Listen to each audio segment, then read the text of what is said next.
여러분 안녕하십니까? 2월 26일 굿모닝 YTN 2부 시작합니다. 정부의 의대 증원에 반발해 전공의들의 진료 공백이 이어지는 가운데 현재 병원에 남아있는 전임의들도 병원을 이탈할 가능성이 나오고 있습니다. 전임의 등의 계약이 끝나는 이달 말이 고비인데 파국을 막기 위한 의대 교수들의 중재도 잇따르고 있습니다. 김연아 기자가 전해드립니다. 대한의사협회는 휴일 대표자 회의에서도 의대 증원과 필수 의료 패키지를 막기 위해 수단과 방법을 가리지 않고 끝까지 저항하겠다고 결의했습니다. 용산 대통령실 앞까지 거리 행진도 벌였습니다. 의대 증원 결사반대! 의대 증원을 놓고 정부와 의료계가 치킨 게임의 양상까지 보이는 가운데 의사교육과 필수 의료를 책임지는 의대 교수들의 중재 노력도 본격화하고 있습니다. 정진행 서울대 의대교수협 비대위원장은 정부 역시 합리적인 해결을 원하고 이성적 대화로 최적의 결론을 낼 수 있을 거라면서 정부와 의대 교수 간 협의체를 구성해 4월 이후 증원 규모와 교육 방법 등 필수 의료체계 제반 사항을 본격 논의하자고 제안했습니다. 거점 국립대 교수들도 앞서 정부의 의대 수요조사 당시 과도한 증원을 요청한 일부 의과대학들과 해당 대학 총장들이 사태가 커지자 증원 반대로 급히 태도를 바꾸었는데 누구 하나 사과하지 않는다고 꼬집으면서 대학 책임자와 전문가들이 정부에 잘못되고 과장된 정보를 제공한 것에 사과하고 정부도 2,000명 증원 원칙을 완화해 현실성 있는 증원 정책을 세워 대화에 나서라고 촉구했습니다. 앞서 전국 의대 교수들도 성명서를 내고 갈등 중재에 나서겠다며 의료 인력 추계 협의체를 새로 구성하자고 정부에 제안했습니다. 의대 교수들이 잇따라 중재에 나서면서 진료 공백 사태는 이번 주가 고비가 될 전망입니다. 전임의와 남아있는 전공의 대부분이 1, 2주 안에 계약이 종료돼 업무 개시 명령으로도 붙잡기 어려워지기 때문입니다. 현재 가장 첨예하게 대립하고 있는 건 2,000명 증원 부분인데 교육부가 다음 달 4일까지 의대 증원 신청을 받는 만큼 각 대학이 다시 내놓을 현실적인 숫자를 놓고 극적으로 대화의 물꼬가 터질 가능성도 있지만 정부가 올해부터 증원한다고 못 박은 만큼 협상 시간이나 여지가 크지 않은 건 난관으로 꼽힙니다. YTN 김현아입니다. 대통령실은 세계 어느 나라에서도 의대 증원을 두고 의사들이 환자 목숨을 볼모로 집단 사직서를 내거나 의대생들이 집단 휴학기를 내는 등 극단적 행동을 하지 않는다고 지적했습니다. 대통령실 김수경 대변인은 브리핑을 열고 전국 의과대학 교수협의회는 이번 사태가 정부의 가장 큰 책임이 있고 세계 어느 나라에서도 이러한 일이 일어나지 않았다고 하지만 사실과 다른 주장이라며 이같이 반박했습니다. 또 정부가 필수 의료 해결책 제시 없이 갑자기 증원을 발표했다고 주장한 데 대해서는 윤 대통령이 역대 어느 대통령보다 의사와 환자 등의 의견에 귀를 기울이고 필수 의료 강화 방안 마련을 강조했다고 밝혔습니다. 의대 증원 확대에 반발한 전공의들이 단체로 병원을 떠나면서 병원에 남은 간호사들이 의료 공백의 빈자리를 메꾸고 있습니다. 네, 그런데 의사 업무까지 떠맡을 경우 엄연한 불법이라 형사처벌로 이어질 수 있다는 우려가 나옵니다. 김다현 기자가 보도합니다. 전공의들 집단 반발로 인한 의료 공백을 채우는 간호사들은 요즘 부담이 이만저만이 아닙니다. 특히 상처 봉합이나 약물 처방처럼 의사만 할 수 있는 업무까지 강요받고 있다는 목소리가 커지고 있습니다. 내 간호사의 업무 그리고 이 그레이존 업무도 해결되지 않은 상황에서 이 모든 업무를 수행하는 간호사의 업무 가중은 이루 말할 수가 없는 겁니다. 진료 보조 역할인 간호사가 의사 고유의 업무를 수행하는 건 엄연한 의료법 위반으로 적발되면 처벌받을 수 있습니다. 지난 2010년 대법원은 척수 마취 시술을 한 간호사에게 징역 6개월에 집행유예 1년을 선고한 원심이 정당하다고 판단했습니다. 마취액을 직접 주사하는 건 고도의 전문적 지식과 경험이 필요하다며 마취 전문 간호사라고 해도 직접 해서는 안 된다는 겁니다. 특히 재판부는 간호사가 의사의 지시나 위임을 받았더라도 무면허 의료 행위가 용납될 수는 없다고 밝혔습니다. 환자에게 체외 충격파 치료를 한 간호사와 이를 지시한 의사가 벌금형을 확정받은 사례도 있습니다. 재판부는 경우에 따라 의사가 직접 입회하지 않고 지도 감독할 수도 있겠지만 간호사는 어디까지나 보조자일 뿐이라고 선을 그었습니다. 그러면서 간호사가 의사의 관여 없이 전반적인 의료 행위를 할지 말지 결정하는 건 무면허 의료 행위라고 판단했습니다.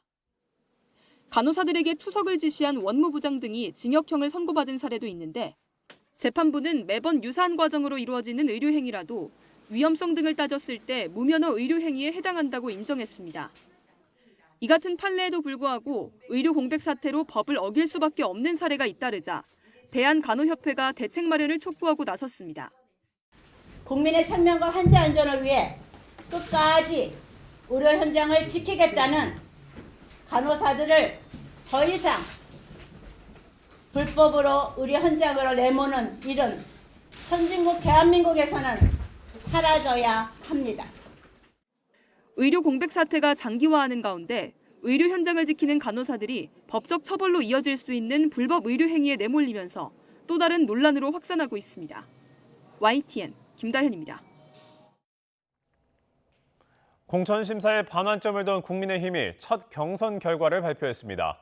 최대 35% 감사한 페널티에도 불구하고 지역구 현역이 모두 승리하며 현역 물갈이 폭이 적을 수 있다는 분석도 나옵니다.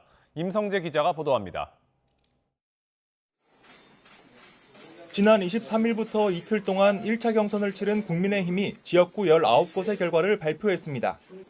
전반적으로 지역구 현역 의원들의 강세가 확인됐습니다. 먼저 5선 정우택 국회부의장과 3선 이종배 의원, 박덕흠 의원이 본선행 티켓을 거머쥐었습니다. 현역 평가 하위자 동일 지역구 3선 이상 여부에 따라 최대 35% 이상 감산이 이뤄질 수 있지만 모두 승리를 따낸 겁니다.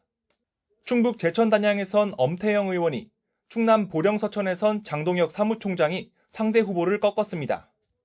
현역 교체 폭이 생각보다 적을 것이라는 분석이 나오면서 일각에선 감동 없는 공천이란 지적도 제기되고 있지만 공관위는 오직 총선 승리만을 고려했다고 답했습니다. 35% 감사를 받은 분들도 있습니다. 그런데 그 숫자나 어느 지역인지를 밝히는 것은 적절치 않고 우리 후보자가 본선에서 최상의 경쟁력을 보는 것이 맞다고 생각하기 때문에 3자 경선으로 관심을 모았던 서울 양천갑은 결선 투표를 치르게 됐습니다. 과반 이상 득표자가 없어 조수진 의원과 구자룡 비대위원이 재투표를 하게 된 겁니다. 전현직 의원의 경선 맞대결이 성사된 경기 여주 양평에선 김선교 전 의원이 이태규 의원을 누르며 비례대표 현역 탈락자가 나왔습니다. 홍문표 의원의 경선 포기로 단수 추천된 강승규 전 시민사회수석과 신재경 전 선임행정관을 제외하고 용산 대통령실 출신들은 대거 고배를 마셨습니다. 처음으로 경선 투표 결과 집계 과정 전체를 모든 후보자에게 공개한 공관위는 국민의힘의 공천 DNA는 공정이 기반이라며 내홍을 겪고 있는 민주당을 겨냥하기도 했습니다. 민주당 공천 DNA는 오직 명심에 기반을 두고 있는 것 같아 국민의 한 사람으로서 안타까움을 금할 수 없습니다. 우리 공관위는 앞으로도 시스템 공천에 어울리고 오늘부터 이틀 동안은 모두 25개 지역구를 대상으로 2차 경선을 진행하고 오는 28일 결과를 발표합니다. YTN 임성재입니다. 더불어민주당이 친명 핵심 정청래 최고위원을 비롯해 서영교, 김영진 의원 등 다수의 친명계 인사들을 단수 공천했습니다. 반면 비명계 의원 4명에 대해선 경선을 치르기로 해 공천 과정을 둘러싼 반발이 쉬이 가라앉지 않을 전망입니다. 김대겸 기자가 보도합니다. 공천 파열음이 일고 있는 민주당이 또다시 친명계의 단수 공천을 결정했습니다. 서울 마포홀에 출사표를 던진 친명 핵심 정청래 최고위원을 비롯해 서울 중랑갑에는 서영교 최고위원이, 경기 화성병에선 권칠승 수석대변인 등 이른바 친명 지도부가 각각 공천장을 따냈습니다. 이들 3명 의원을 포함해 현역 의원 17명이 자신의 지역구에서 단수 후보로 결정됐습니다. 민주당 강세 지역인 수원에는 김승원, 백혜련, 김영진 의원이 기존 지역구에 재배치됐는데 김영진 의원 역시 당대표 정무조정실장으로 핵심 친명 주자 중 한 명입니다. 이 네 후보자들은 하나가 되어 경기도의 심장이자 수도권 승리의 교두보가 될 수원시 선거를 이끌 것입니다. 인하경계로 분류되긴 하지만 이재명 대표 지도부에서 정책위의장을 맡은 이계우 의원의 단수 공천을 놓고도 이런저런 말이 나왔습니다. 민주당 핵심 지지 기반인 호남 지역은 경선이 원칙이기 때문입니다. 심사총점의 약 30% 이렇게 났을 경우에는 단수로 선정할 수 있습니다. 그래서 이계호 의원은 이런 조건을 충족한다고 생각되어서 반면 비명계 의원들의 심사 결과는 친명계 인사들과는 확연히 엇갈렸습니다. 현역평가 하위 20% 명단에 포함된 대전 대덕 박영순 의원은 박정현 최고위원과 광주 서구갑 송갑석 의원은 조인철 전 광주광역시 경제문화부시장과의 경선이 확정됐습니다. 친문계 도종환 의원은 청주 흥덕에서 친명계 원외인사 이현희 민주연구원 부원장과 경기 고양정 이용우 의원은 김영환 전 경기도의원과의 맞대결을 펼치게 됐습니다. 민주당은 최근 계파 갈등을 의식한 듯 거듭 시스템 공천을 강조했습니다. 당원과 주민, 동료 의원 등 아래로부터의 평가가 주로 작동하고 지도부의 입김이 끼어들 틈이 거의 없습니다. 이르면 오늘부터 추가 전략공천 지역 발표를 앞둔 민주당은 더 큰 태풍을 맞닥뜨릴 가능성도 남겨두고 있습니다. 친문 핵심 임종석 전 대통령 비서실장과 추미애 전 법무부 장관 등에 대한 공천 여부가 민주당 내용의 최대 분수령이 될 것으로 보입니다. YTN 김대겸입니다. 이른바 경기도청 법인카드 유용 의혹과 관련해 공직선거법 위반 혐의로 기소된 이재명 더불어민주당 대표의 배우자 김혜경 씨가 오늘 첫 재판을 앞둔 가운데 법원에 신변 보호를 요청했습니다. 수원지방법원은 23일 김 씨 측으로부터 신변 보호 요청서를 접수해 검토하고 있습니다. 법원이 신변 보호 요청을 받아들이면 김 씨가 법원 경내에 진입한 때부터 법정에 들어설 때까지 법원 직원이 동행하게 되고 직원 전용 통로 등을 이용한다면 취재진과 접촉을 피할 수 있습니다. 정부가 오늘부터 향후 금리 인상 가능성까지 반영해 대출 한도를 줄이는 스트레스 DSR 제도를 시행합니다. 앞으로 은행에서 주택담보대출을 받을 때 대출 한도가 큰 폭으로 줄어들 전망입니다. 윤혜리 기자의 보도입니다. 은행에서 받을 수 있는 주택담보대출 한도가 줄어듭니다. 지금까지는 갚아야 할 원리금이 연소득의 40%를 넘지 않도록 총부채 원리금 상환 비율 DSR을 조정해왔습니다. 이제부턴 실제 금리에 일정 수준의 가상금리까지 더한 스트레스 DSR이 적용됩니다. 앞으로 금리가 오를 경우 갚아야 할 원리금이 늘어날 상황까지 고려해 차주의 상환 능력을 더 깐깐하게 따지겠다는 의미입니다. DSR 원칙을 저희가 적용을 한다면은 갚을 수 있는 만큼 결국 빌린 거기 때문에 천천히 이제 그 GDP 대비 비율을 줄이겠다는 얘기고요. 두 번째는 이제 DSR 부분을 좀 더 강화를 하겠다. 연봉이 5천만 원인 직장인이 40년 만기로 주택담보대출을 받을 경우 기존에는 변동금리 5%로 최대 3억 4,500만 원을 빌릴 수 있었습니다. 하지만 스트레스 DSR이 적용되면 가상금리 0.38%를 더해 대출 한도는 3억 2,800만 원으로 줄어듭니다. 스트레스 금리는 과거 5년 동안 가장 높았던 수준의 가계대출 금리에서 현재 금리를 뺀 차이로 계산하되 하한선을 1.5%, 상한선을 3%로 설정했습니다. 다만 급격하게 대출 한도가 줄어드는 것을 막기 위해 올해 상반기까지는 스트레스 금리의 25%만 적용하기로 했습니다. 하반기에는 50%, 내년부터는 100%가 적용됩니다. 적용 범위도 점차 늘리기로 했습니다. 오는 6월부턴 은행권의 신용대출과 제2금융권의 주택담보대출에도 적용되고 하반기에는 모든 대출 상품으로 확대됩니다. 대출을 원하는 만큼 받지 못할 경우 스트레스 금리가 상대적으로 낮은 주기형이나 고정금리를 선택하는 차주들이 늘어날 것으로 보입니다. YTN 윤혜리입니다. 정부가 오늘 한국 증시 저평가 현상 해소를 위한 기업 밸류업 프로그램 세부 방안을 발표합니다.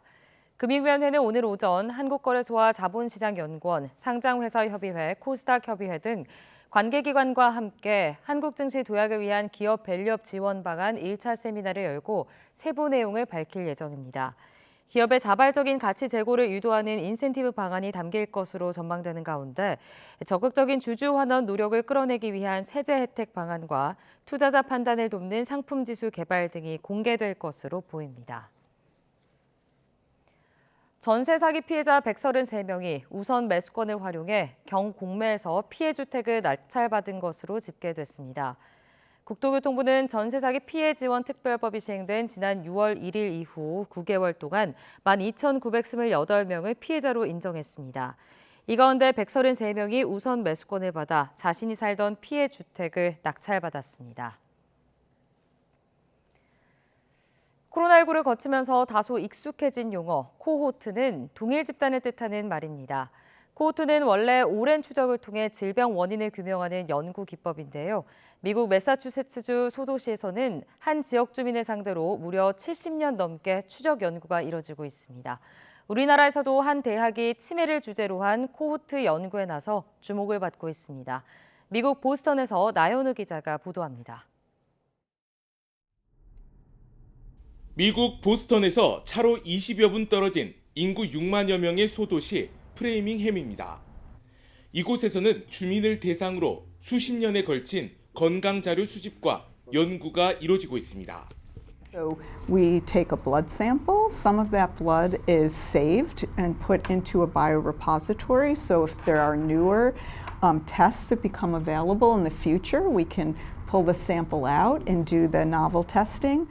질병 원인을 규명하기 위한 것으로 이른바 프레이밍햄 코호트로 불리는 연구입니다.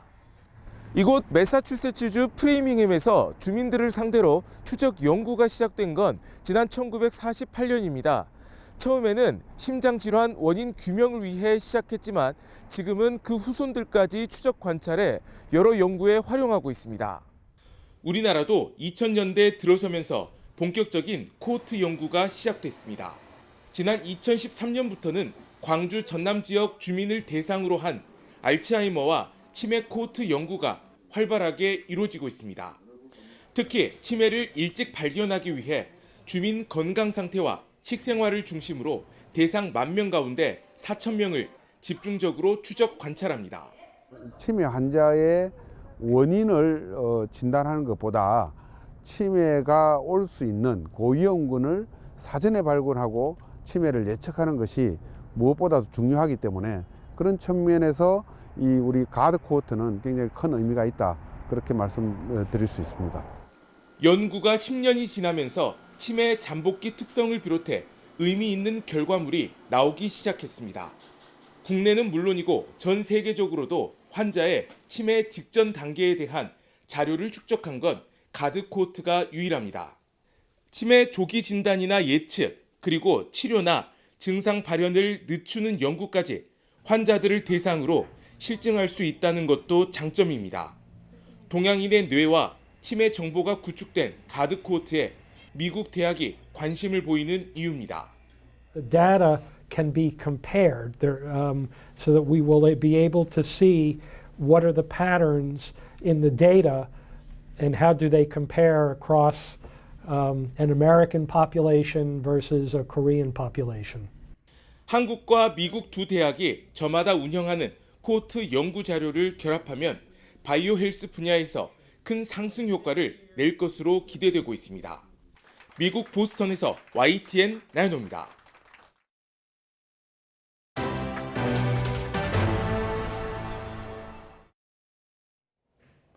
북한 김정은 국무위원장에게 장남이 있지만 왜소한 체격이라는 주장이 외신으로부터 나왔습니다. 일각에선 김 위원장에게 아들이 있더라도 김주의 후계자설엔 이상이 없을 거라는 관측도 나옵니다. 최두희 기자입니다. 재작년 11월 대륙간 탄도미사일 ICBM 화성 17형 시험 발사 현장을 시작으로 공개석상에 딸 주애를 지속적으로 데리고 다닌 김정은 국무위원장. 지난 8일 북한의 건군절 76주년을 맞아 국방성을 방문한 자리에서도 마찬가지였습니다. 조선민주주의인민공화국 국방성을 축하 방문하셨습니다.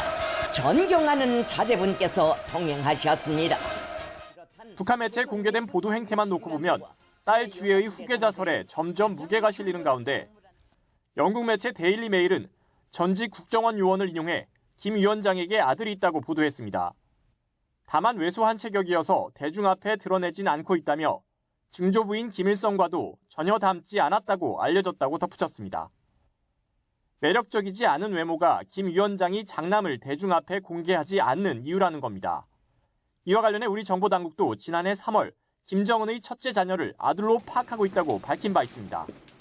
김정은의 첫째가 아들이라는 점에 대해서는 애국 정보기관을 포함해서 구체적인 물증은 없지만 첩보상 아들이 확실하다라는 것을 외국 정보기관과 그 정보 공유 등을 통해서 확신하고 있다는 입장을 보여줬고요.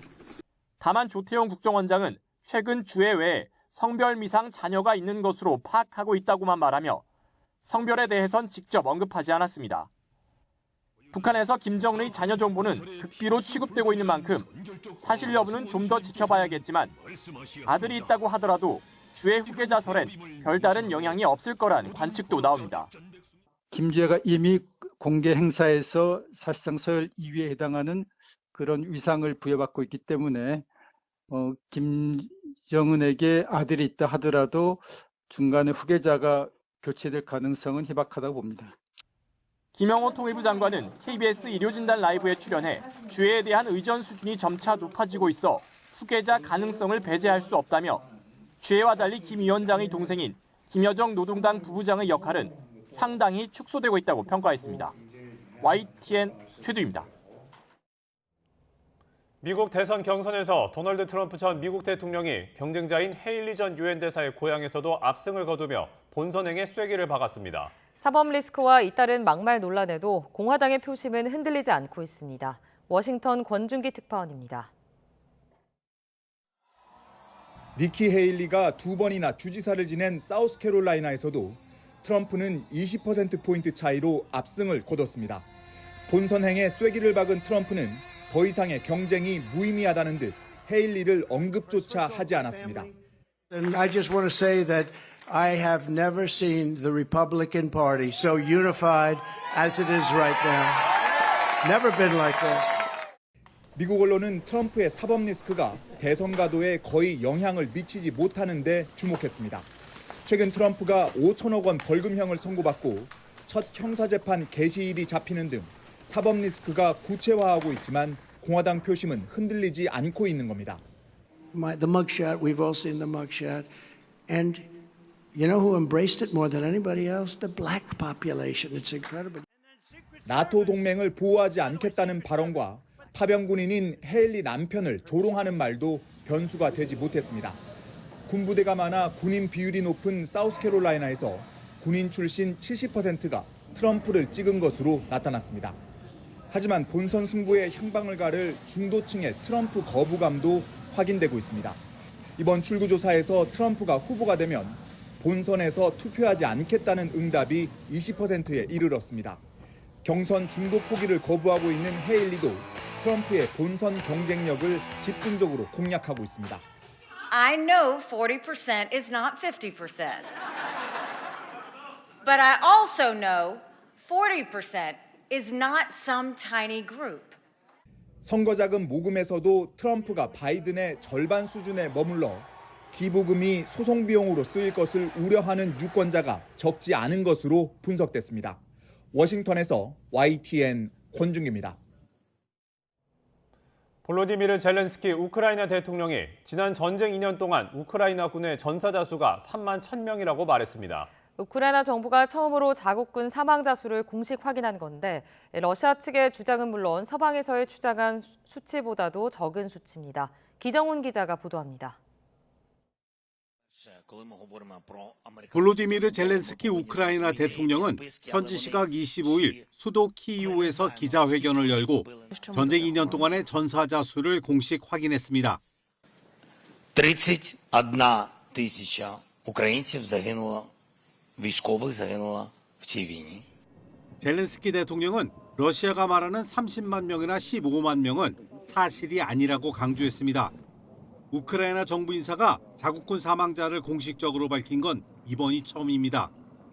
우크라이나와 러시아는 모두 적국이 사망자 숫자를 선전에 이용하지 못하도록 병력 손실 규모를 기밀로 다뤄왔습니다. 젤렌스키 대통령이 직접 밝힌 전사자 3만 1,000명은 러시아 주장은 물론 서방 언론들의 추정 수치보다도 많이 적습니다. 세르게이 쇼이구 러시아 국방장관은 우크라이나의 병력 손실은 지난해에만 21만 5천 명이라고 주장했습니다. 영국의 시사주간지 이코노미스트는 지난해 11월 우크라이나 군인이 최소 7만 명 사망하고 12만 명이 다친 것으로 추정했고, 미국 뉴욕타임스는 지난해 8월 우크라이나와 러시아군의 사상자가 각각 20만 명과 30만 명이라고 보도했습니다. 젤렌스키 대통령은 3만 1,000명 전사가 적은 수가 아니라면서 적군이 이런 정보를 활용할 것을 우려했습니다. Українців 31 тисяча. І для нас це дуже боляче. Я не скажу, скільки поранених, тому що Росія буде знати, скільки людей пішло з поля бою. Просто не скажу про це. 젤렌스키 대통령은 지난해 6월 시작한 대반격이 저조한 성과를 낸 것도 작전이 러시아에 사전 유출됐기 때문이라고 주장했습니다. 또 전쟁의 승패와 더 많은 사상자가 발생할지는 서방의 지원에 달려 있다면서 미 의회에 우크라이나 추가 지원 예산안 처리를 촉구했습니다. YTN 기정훈입니다. 월요일 아침 출근길 영하권 추위가 나타나고 있습니다. 현재 서울 기온은 영하 0.9도로 어제보다 조금 낮게 출발하고 있는데요.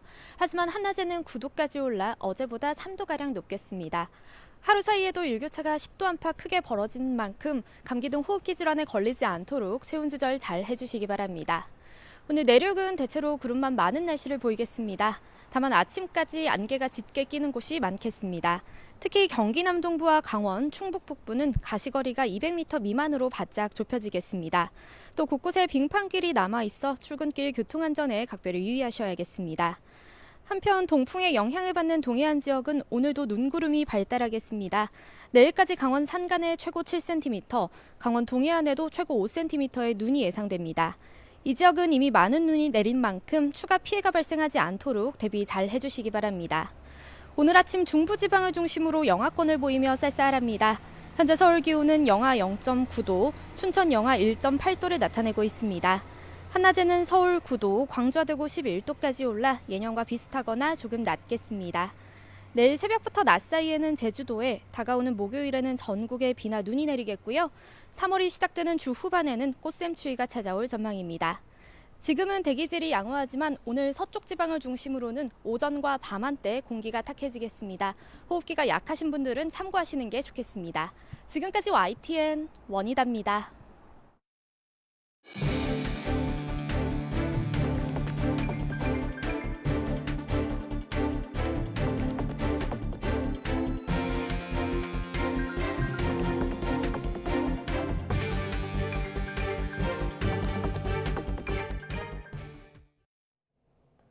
정부의 의대 증원 방침에 반발해 대형 병원 전공의들이 대거 사직서를 떼고 떠난 지 엿새째 접어든 가운데 현장에선 혼란이 계속되고 있습니다. 어제 낮 12시 반 기준 서울대병원 일반 응급실 전체 26개 병상은 전부 찬 상태입니다. 이른바 빅5로 분류되는 서울 아산병원과 성모병원 등 주요 병원 응급실에도 가용 병상이 절반 아래에 머물고 있습니다. 정진행 서울대 의대교수 비대위원장이 의대 증원을 비롯한 의료체계 문제 논의를 위해 정부와 의대 교수 간 협의체를 구성하고 4월 총선 이후 본격적인 논의를 시작하자고 제안했습니다. 또 정부를 향해 전공의들에 대한 과도한 위협을 자제해달라고도 당부했습니다. 정 위원장은 자신의 SNS에 올린 호소문에서 지난 금요일 저녁 복지부 차관과의 허심탄회한 대화를 통해 정부가 이 사태의 합리적인 해결을 원하고 있고 이성적 대화를 통해 최적의 결론을 도출할 수 있다고 확신하게 됐다며 이같이 말했습니다. 전공의들이 단체로 병원을 빠져나가 의료 공백이 이어지고 있는 가운데 전국 거점 국립대학 교수들이 정부와 의사단체를 상대로 중재안을 내놨습니다. 거점 국립대학 교수회 연합회는 어제 성명을 통해 정부에 잘못된 정보를 제공한 일부 대학과 전문가는 사과하고 정부는 2,000명 의대 증원 원칙을 완화해 현실적으로 의료 정책을 세우라고 촉구했습니다. 또 정부는 시설 보완이나 재원 확충, 교수 확보도 하지 않은 채 2,000명 증원을 고집하고 있다고 비판했습니다. 대통령실이 그동안 소통과 문제 해결 의지가 부족했다는 의료계 주장을 조목조목 반박하며 환자의 목숨을 볼모로 삼지 말아달라고 거듭 강조했습니다. 의대 증원 규모 2,000명을 그대로 유지하겠다는 뜻은 변함이 없다고도 강조했습니다. 강희경 기자입니다. 의료계 집단 행동이 이어지는 가운데 대통령실이 정부의 소통, 노력 부족을 지적하는 전국 의과대 교수협의회 성명을 정면으로 반박했습니다. 윤 대통령은 역대 어느 대통령보다도 의사들 의견에 귀를 기울여 왔고 정부도 각계 의견을 수렴한 뒤 지역 필수 의료 강화를 위한 종합적 개선 대책을 발표한 것이라고 강조했습니다. 이어 세계 어느 나라에서도 의대 증원을 두고 의사들이 환자 목숨을 볼모로 하는 극단적 행동은 보지 못했다며 환자의 곁을 지켜달라고 당부했습니다. 의료 공백이 발생하지 않을까 국민들의 우려가 제기되는 상황입니다. 의료인들은 국민의 건강과 생명을 지키기 위해 환자의 곁을 지켜주시기를 당부드립니다. 대통령실은 증원 규모 2,000명을 그대로 유지하겠다는 뜻도 거듭 밝혔습니다. 특히 교육부가 전국 의대에 증원 가능한 규모가 얼마인지 다음 달 4일까지 답변해달라는 공문을 보냈다며 교육 가능 인원을 최종적으로 확인하는 차원이라고 설명했습니다. 사실상 물러나지 않겠다는 뜻을 재확인한 겁니다. 2,000명 자체에 대해서 추계된 현재 인원은 계속 필요 인원으로 생각을 하고 있고요. 사태가 길어지는 가운데 대통령실과 정부는 의료 공백이 커지지 않도록 예의주시하고 있습니다. 한덕수 국무총리는 국군수도병원을 찾아 공공의료기관 비상진료 상황을 점검하며 군병원의 적극적 조치를 당부했습니다.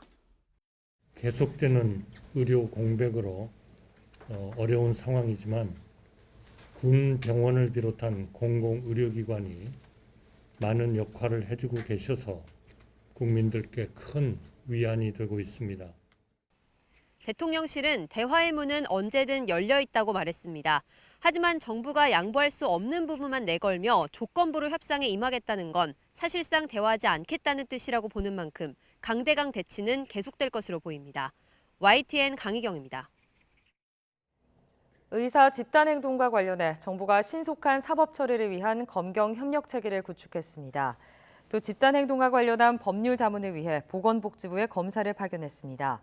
의사 집단행동 대응 중앙재난안전대책본부는 어제 국무조정실과 복지부, 법무부, 경찰청 등 13개 부처가 이 같은 내용의 의사 집단행동 대응 계획을 논의했다고 밝혔습니다. 중대본은 또 의사 집단행동과 관련한 허위 여론 선동이나 명예훼손 등 악의적인 가짜뉴스에 엄정 대응하고 교육부 차관을 단장으로 하는 의과대학 현안 대응 태스크포스도 발족하겠다고 밝혔습니다. 여당인 국민의힘이 총선 후보자를 정하기 위해 19개 지역구에서 실시한 첫 당내 경선에서 지역구 현역 의원들이 모두 통과했습니다. 충북 청주 상당에선 정우택 국회 부의장이 윤갑근 전 대구 고검장에게 승리했고 충주에서는 이종배 의원이 이동석 전 행정관을, 제천 한양에선 엄태영 의원이 최지우 전 행정관을 눌렀습니다. 3자 경선으로 관심을 모은 서울 양천갑에서는 50% 이상 득표자가 없어서 조수진 의원과 구자룡 비상대책위원이 결선 투표를 치르게 됐습니다. 국민의힘은 오늘부터 이틀 동안 강세 지역인 영남권을 포함해 25개 지역구를 대상으로 총선 후보자 선출을 위한 2차 경선을 진행합니다. 2차 경선 지역엔 김기현 전 대표와 박맹우 전 울산시장이 맞붙는 울산 남구를 비롯해 부산과 대구, 경북, 경남 등 영남 19곳이 포함됐습니다. 이 밖에 김은혜 전 대통령실 홍보수석과 김민수 대변인이 겨루는 경기 성남 분당을과 서울 송파병, 대전, 세종, 강원 등 6곳도 대상입니다. 여론조사를 바탕으로 한 경선 결과는 모레 발표될 예정입니다. 더불어민주당은 친명 핵심 정청래 최고위원을 서울 마포울 총선 후보로 확정하는 등 다수의 친명계 인사를 단수 공천했습니다. 민주당 공천관리위원회는 정 최고위원을 포함해 서울 중랑갑의 서영교 최고위원과 경기 수원병의 김영진 당대표 정무조정실장, 화성병의 권칠승 수석 대변인 등을 각각 총선 후보로 확정했습니다. 현역 평가에서 하위 20% 명단에 들어 경선 불이익을 받는 대전 대덕 박영순 의원은 박정현 최고위원과 광주 서구갑 송갑석 의원은 조인철 전 광주광역시 문화경제부시장과의 경선이 확정됐습니다. 더불어민주당 전략공천관리위원회는 이르면 오늘 당헌 당규에 따라 경선을 치르지 않아도 되는 전략경선 지역 대상자를 추가로 발표할 예정입니다. 앞서 안규백 전략공관위원장은 임종석 전 대통령 비서실장이 출마 의사를 고수하고 있는 서울 중성동갑 지역엔 상징적인 전사 같은 사람이 더 적합하다고 언급해 임 전 실장의 공천 배제 여부가 주목됩니다. 또 오늘부터 전국 14개 지역구에서 경선에 오른 민주당 예비 후보들 간의 2차 경선 투표가 시작됩니다. 고속도로를 달리던 화물차에서 빠진 바퀴가 반대편 관광버스를 덮쳤습니다. 관광버스 운전사와 승객 2명이 숨지고 10여 명이 다쳤습니다. 김철희 기자가 보도합니다. 산산조각난 버스 앞유리 안으로 사람만한 바퀴가 덩그러니 놓여 있습니다. 오후 4시 10분쯤 경기 안성 고속도로를 달리던 화물차에서 바퀴가 빠져 반대편 관광버스를 덮친 겁니다. 통째로 빠져서 떼굴떼굴 굴러서 안성나들목 그 차 합류되는데 거기서 이제 버스를 뚫고 들어가갖고 관광버스에는 37명이 타고 있었는데 바퀴에 맞은 60대 운전자와 승객이 숨졌습니다. 다른 승객 13명도 크고 작은 부상을 입어 병원으로 옮겨졌습니다. 사진 동호 회원들로 경기도 안산에서 열린 모임에 참석한 뒤 광주광역시로 돌아가던 중이었습니다. 광주에 있는 사진 동호회 분들이고요. 그 안산에 오늘 사진 동호회 분 모임이 있었대요. 거기 참석했다가. 경찰은 화물차 운전자를 입건하고 평소 차량 관리에 문제는 없었는지를 조사하고 있습니다. YTN 김철입니다. 어제 저녁 8시 10분쯤 강원도 춘천시 소양로 일가에 있는 1층짜리 단독주택에서 불이 났습니다. 다친 사람은 없었지만 주택 69제곱미터가 불에 탔습니다. 10여 분 만에 불을 끈 소방은 화재 원인과 피해 규모 등을 조사하고 있습니다. 어제 오후 2시 50분쯤 경북 성주군 초전면에 있는 주택이 지붕 수리 도중 무너지는 사고가 났습니다. 이 사고로 60대 2명이 머리와 허리 등을 다쳐 병원에서 치료를 받았습니다. 최근 폭설이 내린 강원 산간 지역에 설경을 즐기려는 등산객들이 몰리고 있는데요. 무리하게 산에 올랐다가 조난되는 사례가 잇따르고 있어 주의가 필요합니다. 송세혁 기자가 취재했습니다.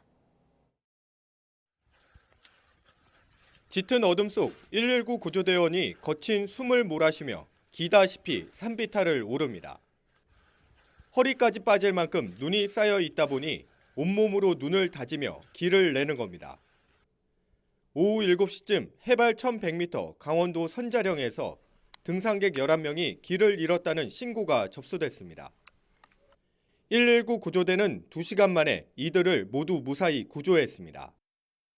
도저히 이게 삽으로 해서는 그 사람들을 만나러 가는 시간이 너무 오래 걸려가지고 기어서 가신 거예요. 걷기가 힘들어서. 앞서 지난 22일에도 폭설 속에 선자령을 등반하던 남녀 3명이 고립됐다가 119 구조대에 구조됐습니다. 선생님, 다치신 분 계세요? 없어요? 최근 연이어 폭설이 내린 선자령입니다. 이렇게 등산로에는 많은 눈이 쌓여 있어 자칫 길을 잃고 고립될 위험이 큽니다. 특히 눈보라가 몰아치면 걸어온 길도 금세 눈에 덮여 사라집니다.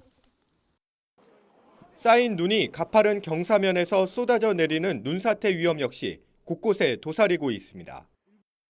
폭설 시 산행은 다른 계절에 비해서 체력 소모가 좀 심하고 쌓인 눈으로 인해서 이제 등산로가 잘 식별되지 않아서 불가피하게 산행을 해야 한다면 지정된 등산로를 이용하고 겨울철엔 해가 일찍 지는 만큼 여유 있게 산행 계획을 세우는 게 중요합니다.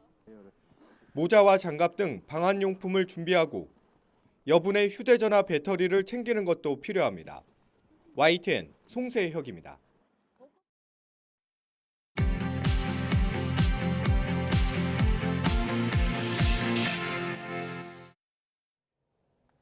이 시각 세계는입니다. 이스라엘군의 공격을 받는 가자지구 주민들이 굶주림과 질병으로 극한 상황에 내몰리고 있습니다. 식량이 완전히 바닥나자 가장 흔한 풀인 당아옥을 주식 삼아 말 그대로 연명하고 있습니다. 유재복 기자가 보도합니다. 가자 지구에서 가장 흔한 음식입니다. 당아옥이란 풀을 끓인 물입니다. 다른 나라에서는 주로 약으로 쓰이는데 여기선 주식이 됐습니다. 먹을거리가 완전히 바닥났기 때문입니다. ميه ولا اكل ولا شرب ولا خبز حرام حرام اللي بصير فيها البنت بتصحى بالليل تقول لنا ناكل بدنا نشرب ما بنلاقيش شيء نطعمه. 시장에는 당아옥을 사고 팔려는 사람들이 적지 않습니다. 당아옥은 혹독한 날씨와 거친 땅에서도 잘 자라 흔하게 볼 수 있는 식물입니다. 하지만 이 풀마저 목숨을 걸고 구해야 합니다. يعني ما فيش يعني بس احنا بنعرض حالنا للخطر شو بدنا نعمل يعني نطعم اولادنا يعني عندنا اطفال بدها تاكل. 미숙아나 병이 있는 아기들을 치료하는 인큐베이터지만 혼자 쓸 수 없습니다. 아픈 아기들은 많은데 시설이 턱없이 부족하기 때문입니다. 환자를 제대로 격리하지 못하니 오히려 질병이 퍼질 위험이 커졌습니다. 70 حالة موزعة على تقريبا 20 حاضن بما معناه انه حوالي في الحاضن في عندنا 4 أطفال أو 3 أطفال. 이스라엘군은 오늘도 가자지구를 공격하는 영상을 공개했습니다. 국제기구는 가자지구 주민의 64%가 하루 한 끼만 먹고 있으며 5살 아래 어린이 33만 5천 명이 심각한 영양실조 상태라고 밝혔습니다. YTN 유조복입니다. 제이크 설리번 미 백악관 국가안보보좌관은 이스라엘과 하마스 사이 휴전과 인질 석방 협상이 기본 윤곽에 대한 합의에 이르렀다고 밝혔습니다. 설리번 보좌관은 미국 MBC 방송에 출연해 이스라엘과 미국, 이집트, 카타르 대표가 참여하는 협상이 구체적인 내용을 도출하기 위해 계속 진행 중이라며 이같이 말했습니다. 그러면서 향후 며칠 안에 이 사안에 대한 확고하고 최종적인 합의에 도달할 수 있기를 바란다고 말했습니다. 볼로디미르 젤렌스키 우크라이나 대통령은 러시아와의 전쟁 2년 동안 우크라이나 군인 3만 1,000명이 전사했다고 밝혔습니다. 젤렌스키 대통령은 기자회견을 열고 푸틴과 거짓말쟁이들이 말하는 30만 명이나 15만 명은 사실이 아니라며 이같이 말했습니다. 우크라이나 정부가 자국군 사망자 수를 공식적으로 밝힌 건 이번이 처음으로 러시아 측의 주장은 물론 서방에서 추정한 수치보다도 적은 수치입니다. 타이완인 가운데 자신을 중국인으로 여긴다고 응답한 비율이 역대 최저치를 기록했습니다. 정치대학 선거연구센터는 지난해 타이완 성인 14,900여 명을 대상으로 조사한 결과 응답자의 2.4%만이 자신을 중국인으로 인식했고 32%가 타이완인이자 중국인, 62.7%는 타이완인으로 여긴다고 답했다고 밝혔습니다. 일본 구마현 당국이 최근에 철거한 조선인 노동자 추도비를 지키기 위해 노력했던 스노다 기이치 전 참의원 부의장이 지난 23일 향년 86세로 별세했습니다. 스노다 전 부의장은 1989년 일본 참의원 선거에서 처음으로 국회의원에 당선됐고 2004년에 부의장이 됐지만 정치자금 문제로 2007년에 사임했습니다. 이후에는 변호사로 활동했고 시민단체 기억 반성, 그리고 우호 추도비를 지키는 모임의 공동대표로서 구마현 당국의 조선인 추도비 강제 철거에 반대해왔습니다. 지금까지 이 시각 세계는이었습니다.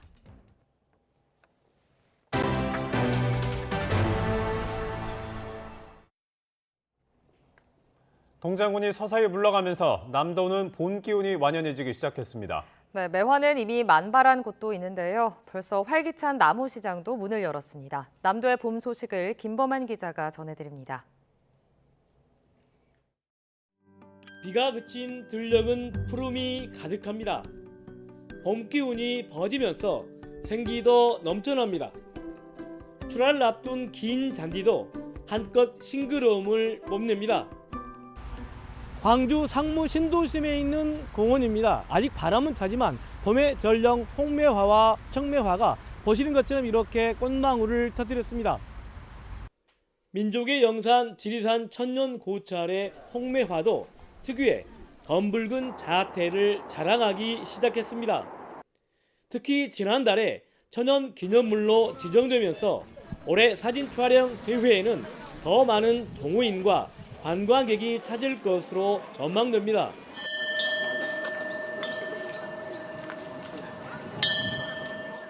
공식 식목일을 한참 앞두고 나무시장도 문을 열었습니다.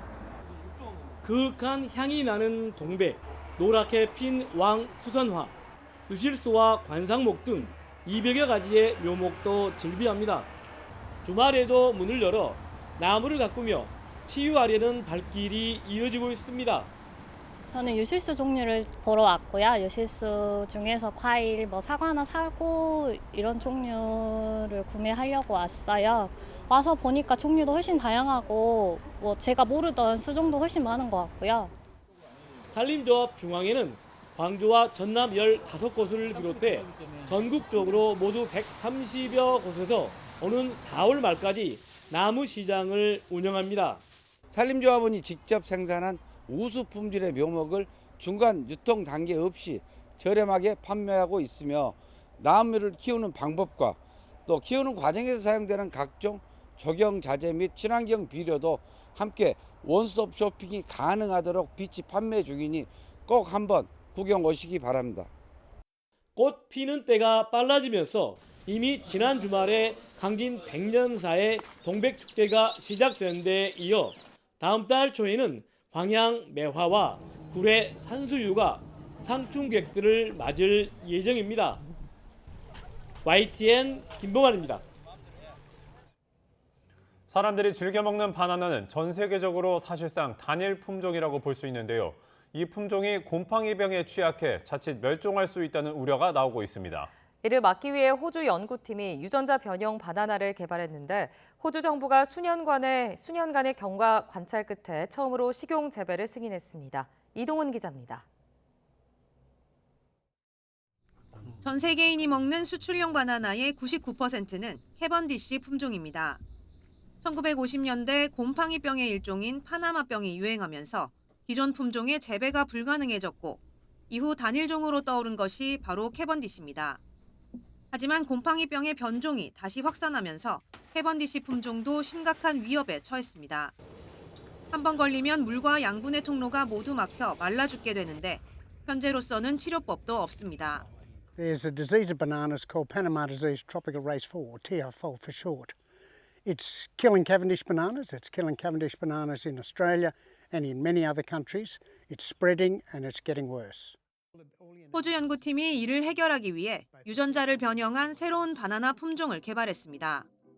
동남아시아에서 발견한 야생 바나나에서 곰팡이에 강한 유전자를 찾아내 이를 기존 품종에 더한 겁니다. 캐번디시에도 이 유전자가 있지만 사실상 휴면 상태로 발현할 수 없어 외부에서 가져온 유전자를 주입했습니다. 이렇게 만든 바나나를 밭에 심어 7년 넘게 재배한 결과 곰팡이병에 강한 저항성이 있는 것으로 나타났습니다. So this banana behind me, QCAV4, contains a gene that we've moved from a wild banana, which was completely resistant to TR4, into this banana. It looks like Cavendish, but it's resistant to TR4, just from one single gene. 호주 정부는 마침내 유전자 변형 바나나를 상업적으로 생산 유통할 수 있도록 허가했습니다. 기존 바나나와 영양 성분이 같고 소비자가 먹어도 안전하다고 판단한 겁니다. 현재로서는 캐번디시를 대체할 품종이 없는 상황. 호주의 이번 결정으로 유전자 변형 품종이 전 세계 바나나 산업에 어떤 영향을 줄지 주목됩니다. YTN 사이언스 이동은입니다. 월요일인 오늘 큰 일교차에 대비하셔야겠습니다. 현재 서울 기온은 영하 0.9도로 어제보다 쌀쌀하게 출발하고 있는데요. 하지만 한낮에는 9도까지 올라 어제보다 3도가량 높겠습니다. 오늘 내륙은 대체로 구름만 많은 날씨를 보이겠습니다. 다만 아침까지 중부를 중심으로는 안개가 짙게 끼겠고요. 또 곳곳에 빙판길과 도로 살얼음이 남아있어 교통안전에 유의하셔야겠습니다. 또 서쪽 지방을 중심으로는 오전과 밤 한때 공기가 탁해지겠습니다. 내륙과 달리 동해안에는 눈구름이 발달하겠습니다. 내일까지 강원 산간에 최고 7cm, 강원 동해안에도 최고 5cm의 눈이 예상됩니다. 오늘 아침은 중부를 중심으로 영하권 추위가 찾아왔습니다. 현재 서울 기온은 영하 0.9도, 춘천 영하 1.8도를 나타내고 있습니다. 한낮에는 예년과 비슷하거나 조금 낮겠습니다. 서울 9도, 광주와 대구 11도가 예상됩니다. 날씨였습니다. 굿모닝 YTN 2부 마칩니다. 잠시 후 6시 50분 3부에서 뵙겠습니다.